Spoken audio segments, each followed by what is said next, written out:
and let your heart be troubled. You believe in God, believe also in me. These were the final words a pastor said to a 14-year-old child on death row. What you are looking at is one of the youngest people to be executed in the United States. His name, George Stinney Jr.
Case number 1. George Stinney Jr. was born on October 21st, 1929 in Pinewood, South Carolina. Pinewood is a small historical town with a rich history. He lived in a small separated mill town called Arcene, South Carolina with his family. Arcene was founded as a sawmill town sometime in the 1880s and was named after the two founders and one of the founders' daughter. Today it has a population of 400. It is a shadow of a once booming society. His father, George Sr., worked at the town sawmill. His family resided in company housing. Arcene was divided by railroad tracks, with the white and black neighborhoods separated.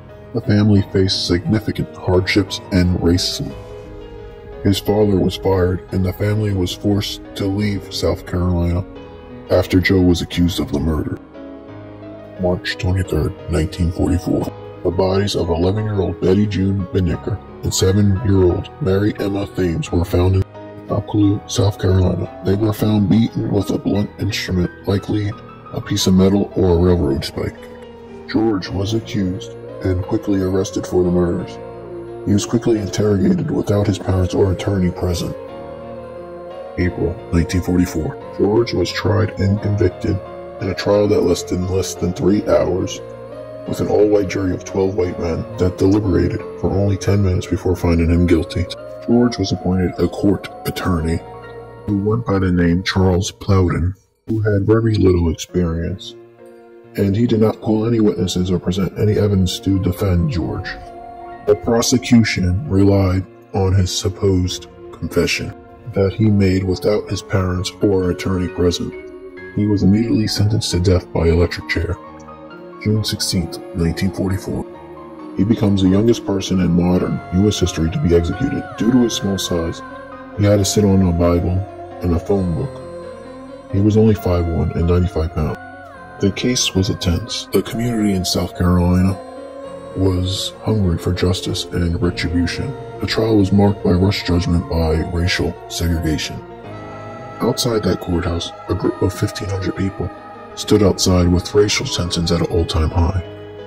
In recent years, the case has been revisited, and public opinion has shifted on the injustice did to George. In 2014, George's conviction was overturned by the South Carolina court. His legacy lives on and is a reminder of juvenile executions and racial tension and bias in the legal system. Case number 2. Joe Persons was only 12 years old when he was sentenced to death. There is not much background on Joe Persons except that he came from Georgia. Given the era and the racial tensions, it's likely that Joe faced significant hardships and systematic bias of being denied education. Joe Persons was accused of raping an 8-year-old girl, Maggie Ware, on June 1915. Joe was quickly arrested after the crime was reported. The legal battle was quite brief and tragic. He was quickly tried and convicted. The trial did not involve a lengthy legal process.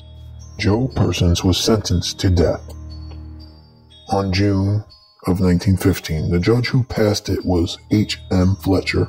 The prosecution was led by a Mr. Owen, with assistance of several other legal figures. The reaction was intense given the young age of the victim and the accused. The case drew significant attention and controversy. Many people were shocked and outraged over the brutal nature of the crime and that such a young child was involved. The swift trial also sparked debates about the justice system and the treatments of juveniles.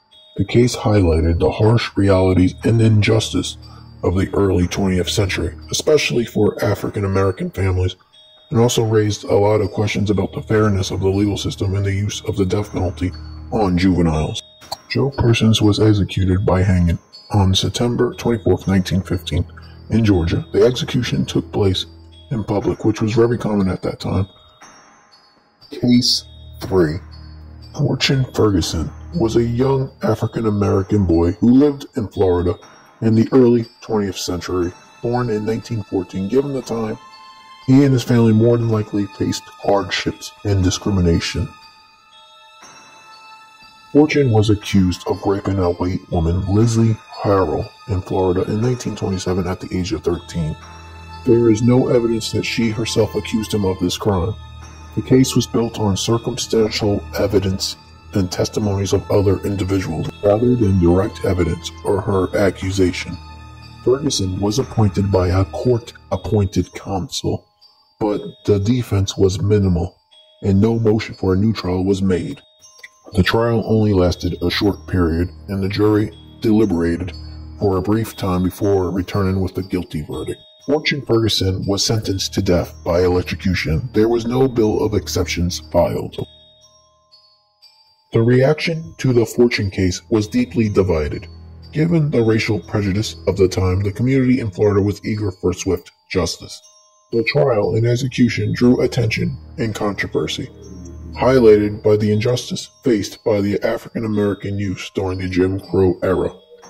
Fortune Ferguson was executed on April 27, 1927, in Florida, at the age of 13. He is one of the youngest individuals to be executed in the United States. Case 4. James Arcene was born around 1862. He was a member of the Cherokee Nation. On November 25, 1872, when James was just 10 years old, he and another Cherokee man, William Parchmill, committed a robbery and a murder. They targeted a William Fagel, a Swedish immigrant. They shot him multiple times and then crushed his skull with a rock, and then they stole his money and his boots. After the crime, they both fled and managed to evade capture for over a decade. It was not until 1884 that a U.S. Deputy Marshal Andrews caught them. U.S. Deputy Marshal Andrews began investigating the cold case in early 1884. He gathered evidence and eventually arrested both James and William.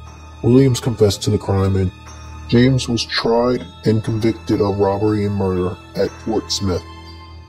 Despite his claim that he was only 10 at the time of the crime, he was sentenced to death by hanging Judge Isaac C. Parker, who earned a nickname for his harsh sentences.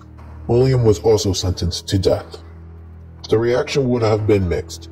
Half would say it was a just punishment for the brutal crimes. On the other hand, there are those who would question the execution of a young Native American child. James was executed by hanging, which was common during that time period. He was executed at Fort Smith on June 18, 1885. Williams would join him on June 26, 1885. His execution drew the attention to harsh sentencing of juveniles. It highlighted the need for legal reforms for children. Over time, his case brought a reform. In 2005, executing people under 18 at the time of crime had been ruled unconstitutional. Case number 5. Thomas Granger was born around 1625 in England. He was a servant to Lord Brewster in the Plymouth Colony of the British North America. At the age of 16, he was accused of bestiality. Supposedly, he confessed privately and publicly to ministers and the jury. The trial was swift, reflecting the Puritan community's harsh stance on such crimes. He was sentenced to death by hanging. The public reaction was most likely shock, and they condemned him for it. To do such a thing was considered a serious sin. His punishment would have been a stark warning to others in the community. His case was recorded by the governor, William Brochford. His execution took place on September 8, 1642, on the colony. The animals involved were also killed and buried. The colony continued to follow its strict morals and their legal codes. His death served as a reminder of moral transgressions. His execution would be the first recorded execution of a child and would later be known as the United States. Well, that ends my video. If you enjoyed it and would like to see more like this, please hit the like button, subscribe, and hit that notification bell for more updates. See you next time and stay safe.